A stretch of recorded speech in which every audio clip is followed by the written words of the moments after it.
వికారాబాద్ జిల్లా SP Narayana Basheerabad police station ను ఆకస్మికంగా తనిఖీ చేశారు.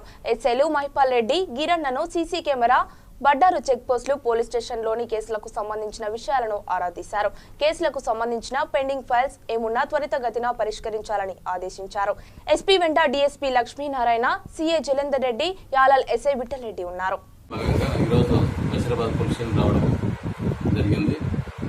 చాలా పొల్యూషన్ సాధారణంగా మేము చెక్ చేస్తుంటాం. అలాగే ఈరోజు బషీరాబాద్ పొల్యూషన్ రావడం జరిగింది.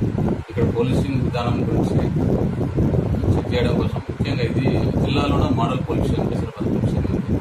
దీనికి కొత్త కట్టడం, అన్నీ కూడా మోడర్న్గా కట్టడం, ఫెసిలిటీస్ కానీ ఇక్కడ అన్ని రకాల సదుపాయాలు ఉండేలాగా పొల్యూషన్ కట్టించడం, దాన్ని ఏ రకంగా మెయింటైన్ చేస్తున్నారు, ఎలా దాన్ని సద్వినియోగం చేసుకుంటున్నారు అనే విషయంలో కూడా ఒకసారి పరిశీలిద్దామని రావడం జరిగింది. అలాగే మెన్ను యొక్క సాధక బాధలు, వాళ్ళకు ఉన్నటువంటి సమస్యలు కూడా తెలుసుకోవడానికి కోసం ఇక్కడ కేసుల విచారణ ఎలా జరుగుతుంది, కంప్లైంట్స్ వచ్చిన వాటిని ఎలా రిసీవ్ చేసుకుంటున్నారు అనే విషయాలు కూడా తెలుసుకోవడానికి ఈరోజు తెలుసుకొని రావడం జరిగింది.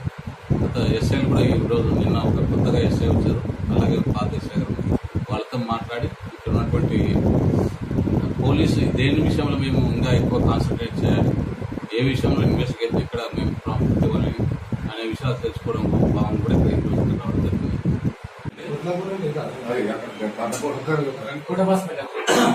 దాని పర్పస్ ఏంటంటే కర్ణాటక నుంచి మన రాష్ట్రానికి ప్యాడీ వస్తుంది.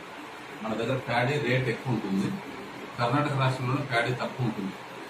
ఆ రాష్ట్రంలో పండిన ప్యాడీ అంతా కూడా మన రాష్ట్రంలో తీసుకొచ్చి అమ్మడానికి ప్రయత్నం చేస్తుంటారు. కాబట్టి ఇక్కడ రైతులకు ఇబ్బంది అవుతుంది. మనం అక్కడ రైతులు దగ్గర పండినటువంటి ప్యాడీ కొనడం వల్ల ఇక్కడ రైతులు పండించినటువంటి ప్యాడీని కొనలేకపోతుంది. అందుకని రెవెన్యూ వాళ్ళు, సివిల్ సప్లైస్ వాళ్ళు, మార్కెట్ కమిటీ వాళ్ళు, పోలీస్ వాళ్ళు అందరూ కలిపి దాని మీద కంట్రోల్ కోసం ఆ ప్యాడీని చెక్ చేయడం కోసమని ఈ 2 చెక్ పోస్ట్ కూడా రన్ చేయడం స్టార్ట్ అయింది.